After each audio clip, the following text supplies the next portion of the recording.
ದ್ವಾದಶ ರಾಶಿಗಳಲ್ಲಿ 7ನೇ ರಾಶಿ ತುಲಾ ರಾಶಿ. ಈ ರಾಶಿಯವರಿಗೆ ವಿಶ್ವಾವಸು ಸಂವತ್ಸರ ಲಾಭದಾಯಕವಾಗಿರಲಿದೆಯಾ ಅಥವಾ ಏನಾದ್ರೂ ನಷ್ಟ ಉಂಟು ಮಾಡೋ ಸಾಧ್ಯತೆ ಇದೆಯಾ ಅಂತ? ತುಲಾರಾಶಿ ಈ ತುಲಾರಾಶಿಯ ಯಜಮಾನ ಶುಕ್ರನಿಗೆ ಈ ವರ್ಷದ ಯಜಮಾನನಾಗಿರ್ತಕ್ಕಂಥ ವಿಶ್ವಾವಸು ಸಂವತ್ಸರದ ಯಜಮಾನನಾಗಿರ್ತಕ್ಕಂಥ ರವಿ ವೈರಿಯಾಗಿರ್ತಾನೆ. ಹ್ಮ್. ಅದನ್ನು ವಿಶ್ಲೇಷಿಸೋಣ. ಬಾಸ್ ಟಿವಿಯ ಎಲ್ಲ ವೀಕ್ಷಕರಿಗೆ ವಿಶ್ವಾವಸು ಸಂವತ್ಸರದ ಈ ಯುಗಾದಿ ಹಬ್ಬದ ಶುಭ ಕಾಮನೆಗಳನ್ನು ಕೋರ್ತಾ ಇದ್ದೇನೆ. ಹಾಗೂ ಈ ವಿಚಾರಕ್ಕೆ ಬರೋದಾದ್ರೆ, ಇವರಿಗೆ ಆ ಗುರುಬಲ ಇದ್ದಿರಲಿಲ್ಲ. ಆದರೆ ಈ ಮೇ ತಿಂಗಳ ಮಧ್ಯಭಾಗದಿಂದ ಗುರುಬಲ ಸ್ಟಾರ್ಟ್ ಆಗತ್ತೆ. ಇವರ ಯೋಗಕಾರಕನಾದಂತಹ ಶನೈಶ್ಚರ ಬಹಳ ಅತ್ಯುತ್ತಮವಾದಂತಹ ಸ್ಥಳಕ್ಕೆ ಮೀನರಾಶಿಗೆ ಬರ್ತಾನೆ. ಅದು ಬಹಳ ಪ್ರಮುಖವಾದಂತಹ ಸ್ಥಳ ಯಾರಿಗೆ? ತುಲಾರಾಶಿಯವರಿಗೆ. ಆದರೆ ಇವರ ಪಾಲಿಗೆ ವೈರಿಯಾದಂತಹ ರವಿಯ ಯಜಮಾನತ್ವದಲ್ಲಿ ಈ ವರ್ಷ ಇದ್ದಿರೋದ್ರಿಂದ, ಹಾಗೂ ಏಕಾದಶ ಸ್ಥಾನದ ಯಜಮಾನ ಈ ರವಿ ಇವರಿಗಾಗಿರೋದ್ರಿಂದ, ಏಕಾದಶ ಸ್ಥಾನದ ಯಜಮಾನ ಲಾಭಗಳನ್ನು ಕೊಡಬೇಕಾದಂತಹ ವಿಚಾರದಲ್ಲಿ ತನ್ನ ಪರಿಪೂರ್ಣವಾದಂತಹ ಹೃದಯಂಗಮ ಒಂದು ಸಹಾಯವನ್ನ ಕೊಡಬೇಕಾದದ್ದು ಹೌದಾದ್ರೂ ಕೂಡ ಕೆಲವು ವ್ಯತಿರಿಕ್ತ ಸಂದರ್ಭಗಳಲ್ಲಿ ಕೆಟ್ಟದನ್ನೇ ಮಾಡ್ತಾರೆ ಇವರು. ಹಾಗಾಗಿ ಇವರನ್ನ ಘಾತಕರು ಅಂತ ಹೇಳ್ತಾರೆ. ಏಕಾದಶ ಸ್ಥಾನದ ಅಧಿಪತಿ ಯಾವಾಗಲೂ ಒಂದು ರಾಶಿಯವರಿಗೆ ಘಾತಕನಾಗಿರ್ತಾನೆ. ಅಂದ್ರೆ ಯಾವ ಸಂದರ್ಭದಲ್ಲಿ ನೋವನ್ನ ತರಬಹುದೋ, ಅದಕ್ಕೆ ಅವಕಾಶ ಇದೆಯೋ, ಆ ನೋವನ್ನು ತರೋದಕ್ಕೆ ಸಂಪೂರ್ಣವಾದಂತಹ ಒಂದು ಚೈತನ್ಯವನ್ನ ಆ ಒಂದು ಏಕಾದಶ ಸ್ಥಾನದ ಅಧಿಪತಿ ಮಾಡಿಬಿಡ್ತಾನೆ. ಹಾಗಾಗಿ ಈಗ ಈ ವರ್ಷದಲ್ಲಿ ರವಿಯಿಂದಾಗಿ ಸಿಗಬೇಕಾದಂತಹ ಒಂದು ಬೆಂಬಲ ಏನಿದೆ ಅದನ್ನ ಈ ರಾಶಿಯವರು ಖಂಡಿತವಾಗಿ ನಿರೀಕ್ಷೆ ಮಾಡಬಾರ್ದು.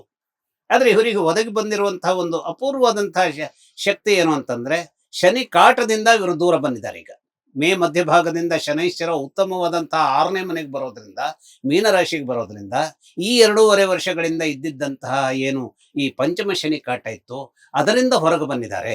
ಈ ಪಂಚಮ ಶನಿ ಕಾಟದಿಂದ ಹೊರಗೆ ಬಂದ್ರು ಅಂತಾದ್ರೆ ಏನಾಗುತ್ತೆ ಅಂತಂದ್ರೆ, ಯಾವ ಕೆಲಸದ ಸ್ಥಳದಲ್ಲಿ ಇವರು ಒದ್ದಾಡ್ತಾ ಇದ್ರೋ, ಪರದಾಟವನ್ನ ನಡೆಸ್ತಿದ್ರೋ, ಯಾವ ಕೆಲಸದ ಸ್ಥಳ ಯಾವುದನ್ನ ನಾನು ಈ ಕೆಲಸವನ್ನ ನಡೆಸ್ಕೊಂಡು ಹೋಗ್ತೇನೆ ಅಂದ್ರು ಇವರು ಸೋಲುಗಳನ್ನೇ ಕಾಣಬಹುದಾಗಿದ್ದ ಸಂದರ್ಭ ಇತ್ತು.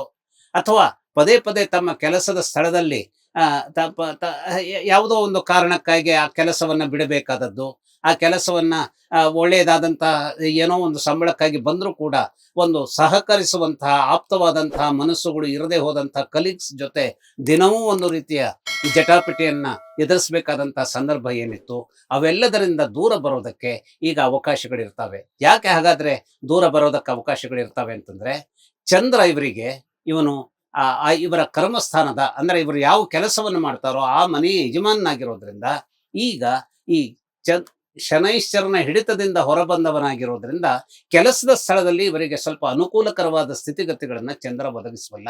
ಆದ್ರೆ ಚಂದ್ರದ ಒಂದು ತೊಂದರೆ ಏನಿದೆ ಇವರಿಗೆ ಅಂತಂದ್ರೆ, ಚಂದ್ರ ಇವರಿಗೆ ಒಂದು ಕೇಂದ್ರಾಧಿಪತ್ಯ ದೋಷ ಇರುವಂತಹ ಗ್ರಹವಾಗಿ ಇರ್ತಾನೆ.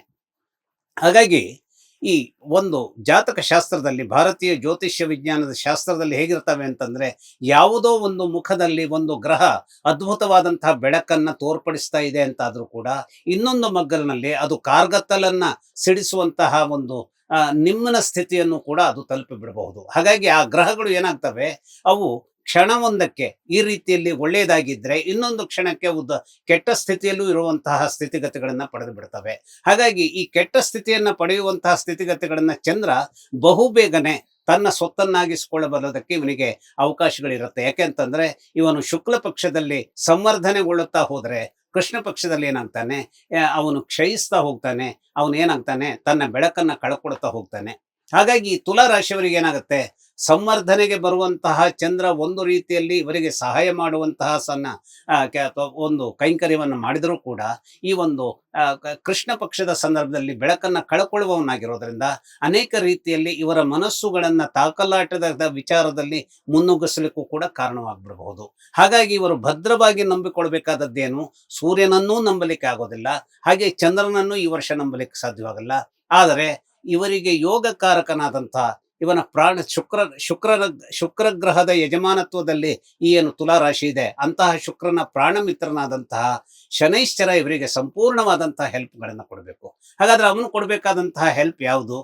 ಯಾವುದೋ ಒಂದು ಘಟ್ಟದಲ್ಲಿ ಎಷ್ಟೋ ವರ್ಷಗಳಿಂದ ಇದ್ದಂತಹ ವ್ಯಾಜ್ಯ ನಿವಾರಣೆ ಆಗ್ಬಿಡಬಹುದು, ಅಥವಾ ಅನೇಕ ಉತ್ತಮದ್ದಾದಂತಹ ಕೆಲಸಗಳು ಇವರಿಗೆ ಪೊಲೀಸ್ ಡಿಪಾರ್ಟ್ಮೆಂಟ್ ನಲ್ಲಿ ಸಿಗಬಹುದು, ಅಥವಾ ನ್ಯಾಯಾಂಗ ವ್ಯವಸ್ಥೆಯಲ್ಲಿ ಇವರಿಗೆ ಸಿಗಬಹುದು, ಅಥವಾ ವ್ಯಾಜ್ಯಗಳಿದ್ರೆ ಅದರ ನಿವಾರಣೆಗೆ ಸಾಧ್ಯವಾಗುವಂತಹ ಸ್ಥಿತಿಗತಿಗಳು ನಿರ್ಮಾಣ ಆಗುವಂತಹದ್ದಕ್ಕೆ.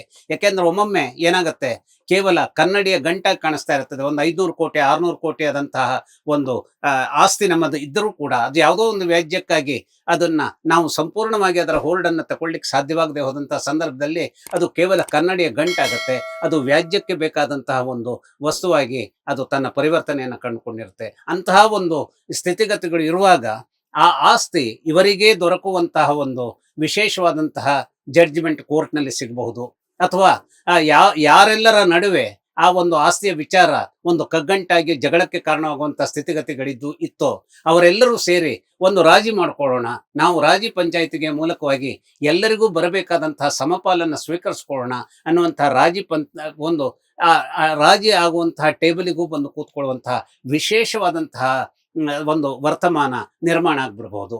ಹಾಗಾಗಿ ಯಾರು ವೈರಿಗಳಾಗಿದ್ರೋ ಅವರು ಫ್ರೆಂಡ್ಸ್ ಆಗುವಂತಹದ್ದಕ್ಕೆ ಈ ವರ್ಷ ತುಲಾ ರಾಶಿಯವರಿಗೆ ವಿಶಿಷ್ಟವಾದಂತಹ ಒಂದು ಏನು ನಾವು ಅದನ್ನ ಇವರ ಬೆಳವಣಿಗೆಗೆ ಕಾರಣವಾಗುವಂತಹ ರೀತಿಯಲ್ಲಿ ಅದು ನಡೆಯುತ್ತೆ ಅನ್ನುವಂಥದ್ದನ್ನ ನಾವು ಖಂಡಿತವಾಗಿ ವಿಶ್ವಾಸದಿಂದ ಹೇಳಬಹುದು.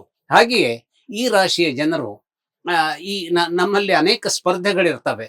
ಅದು ಈ ಸ್ಪರ್ಧೆಗಳು ಹೇಗಿರುತ್ತೆ ಅಂತಂದ್ರೆ ಅದು ಆರ್ಟ್ ವಿಚಾರದಲ್ಲಿ ಇರಬಹುದು, ಅಥವಾ ಕಲೆಯ ವಿಚಾರಗಳಲ್ಲಿ ಇರಬಹುದು. ಆರ್ಟ್ ಅಂತಂದ್ರೂ ಕಲೆ ಹೌದಾದ್ರೂ ಕೂಡ ಈ ಚಿತ್ರ ಬಿಡಿಸುವಿಕೆ ಅಥವಾ ಯಾವುದೋ ಒಂದು ನಮ್ಮ ಕಲಾ ಪ್ರದರ್ಶನಗಳ ಮೂಲಕ, ಗಾಯನಗಳ ಮೂಲಕ, ಅಥವಾ ಸ್ಪೋರ್ಟ್ಸ್ ನಲ್ಲಿ ಇಂತಹದ್ದೆಲ್ಲದರ ಸಂದರ್ಭದಲ್ಲಿ ನಮ್ಮನ್ನ ನಾವು ಯಾವುದೋ ಒಂದು ಸ್ಪರ್ಧೆಗೆ ಒಗ್ಗಿಸಿಕೊಂಡಾಗ ತುಲಾ ರಾಶಿಯವರಿಗೆ ಈ ವರ್ಷ ವಿಶೇಷವಾದಂತಹ ರೀತಿಯಲ್ಲಿ ಶುಕ್ರನು ಹಾಗೆಯೇ ಶನೈಶ್ಚರನು ಇವರ ಬೆಂಬಲಕ್ಕೆ ಬರುವಂತಹ ಒಂದು ಮಾಯೆ ಅಥವಾ ಮಾಯೆ ಅನ್ನುವುದಕ್ಕಿಂತ ಹೆಚ್ಚಿನ ಸಹಾಯವನ್ನ ಪಡೆಯಬಹುದಾದಂತಹ ಒಂದು ಅದೃಷ್ಟದ ಸಂದರ್ಭ ಇವರ ಪಾಲಿಗೆ ನಿರ್ಮಾಣ ಆಗುತ್ತೆ. ಹಾಗಾಗಿ ತುಲಾ ರಾಶಿಯವರು ಈ ಒಂದು ಸಂದರ್ಭದಲ್ಲಿ ಈ ವರ್ಷವನ್ನ ಅತ್ಯಂತ ಹೆಚ್ಚಿನ ಒಂದು ನಿರೀಕ್ಷೆಯಿಂದ, ಒಳಿತಿಗಾಗಿನ ನಿರೀಕ್ಷೆಯಿಂದ ಒಂದು ಒಳ್ಳೆಯ ಕೆಲಸಕ್ಕೆ ಮುಂದಾಗಬೇಕಾದಂತಹ ಉತ್ಸಾಹವನ್ನ ಹೊಂದಲು ಯೋಗ್ಯವಾಗಿದೆ.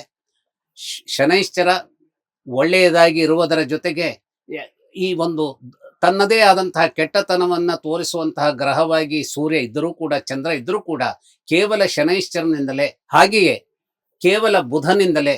ನೋಡಿ, ಬುಧ ಒಬ್ಬ ಇವರ ಬೆಂಬಲಕ್ಕೆ ಬಂದ ಅಂತಂದ್ರೆ ಬೌದ್ಧಿಕವಾಗಿ ಏನನ್ನೂ ಗೆಲ್ಲಬಲ್ಲಂತಹ ಒಂದು ಜಾಣ್ಮೆಯನ್ನ, ಈಕ್ವೇಶನ್ಸ್ಗಳನ್ನ, ಸಮೀಕರಣಗಳನ್ನ ಇವರು ಹೊಂದಬಹುದಾಗಿದೆ.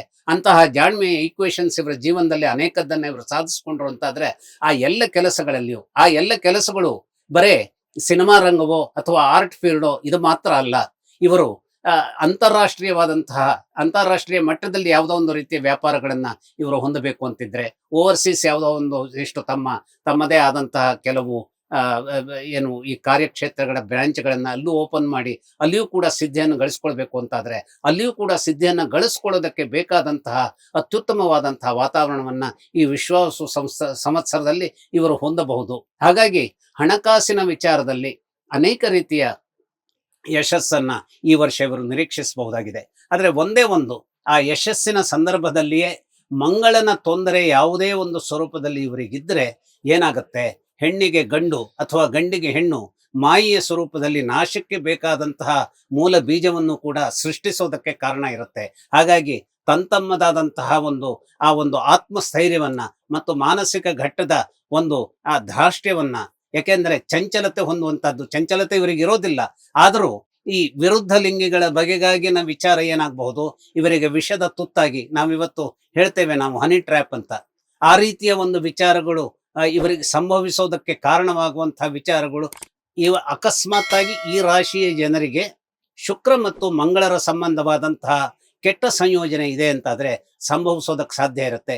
ಯಾಕೆ ಸಂಭವಿಸೋದಕ್ಕೆ ಸಾಧ್ಯತೆ ಇರುತ್ತೆ ಅಂತಂದ್ರೆ, ಚಂದ್ರ ಇವರ ಮನೋಮಂಡಲದಲ್ಲಿ ಅಂತಹ ಒಂದು ಏನು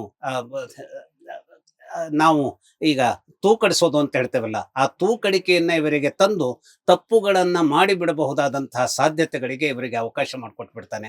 ಹಾಗಾಗಿ ತಮ್ಮ ವರ್ಚಸ್ಸನ್ನ ಹಾಳು ಮಾಡಿಕೊಳ್ಳುವಂತಹ ಆ ಕೆಲಸಗಳಿಗೆ, ಆ ದುರ್ಭರವಾದಂತಹ ಕಣಿವೆಯನ್ನ ಅಥವಾ ಗುಹೆಯನ್ನ ಪ್ರವೇಶಿಸುವಂತಹ ವಿಚಾರಗಳಿಗೆ ಮುಂದಾಗದೇ ಇದ್ದರೆ ಪರಿಪೂರ್ಣವಾದಂತಹ ಆ ಆತ್ಮದ ನ್ಯಾಯದ ವಿಚಾರದ ಸಂಪೂರ್ಣವಾದಂತಹ ಒಂದು ಶ್ರೇಷ್ಠತೆಯನ್ನ ಮತ್ತು ಒಂದು ನಾವು ಏನ್ ಹೇಳ್ತೇವೆ ಇವತ್ತು ಸಂಸ್ಕಾರ ಅಂತ ಏನ್ ಹೇಳ್ತೇವೆ, ಆ ಸಂಸ್ಕಾರವನ್ನ ಇವರು ತೋರಿಸಿದ್ರೆ ಖಂಡಿತವಾಗಿಯೂ ಈ ವರ್ಷ ಇವರಿಗೆ ಒಳಿತಿನ ವರ್ಷ ಆಗುತ್ತೆ ಮತ್ತು ಸೋಲುಗಳು ಖಂಡಿತವಾಗಿಯೂ ಇರೋದಿಲ್ಲ. ನಮಸ್ಕಾರ. ತುಲಾ ರಾಶಿಯ ಶುಭ ಅಶುಭ ಫಲಗಳ ಕುರಿತಾಗಿ ಸಾಕಷ್ಟು ಮಾಹಿತಿಯನ್ನು ತಿಳಿಸಿಕೊಟ್ರಿ ಗುರುಜಿ, ಧನ್ಯವಾದ. ನಮಸ್ಕಾರ. ಲೇಟೆಸ್ಟ್ ಹಾಗೂ ಇಂಟ್ರೆಸ್ಟಿಂಗ್ ಸುದ್ದಿಗಳಿಗಾಗಿ ಬಾಸ್ ಟಿವಿ ಕನ್ನಡ ಚಾನೆಲ್ನ ಸಬ್ಸ್ಕ್ರೈಬ್ ಮಾಡಿ. ಹಾಗೆಯೇ ಬೆಲ್ ಐಕಾನ್ ಪ್ರೆಸ್ ಮಾಡಿ. ಇದರ ಜೊತೆಗೆ ಫೇಸ್ಬುಕ್, ಇನ್ಸ್ಟಾಗ್ರಾಮ್, ಎಕ್ಸ್ ನಲ್ಲೂ ಮಿಸ್ ಮಾಡದೆ ಫಾಲೋ ಮಾಡಿ.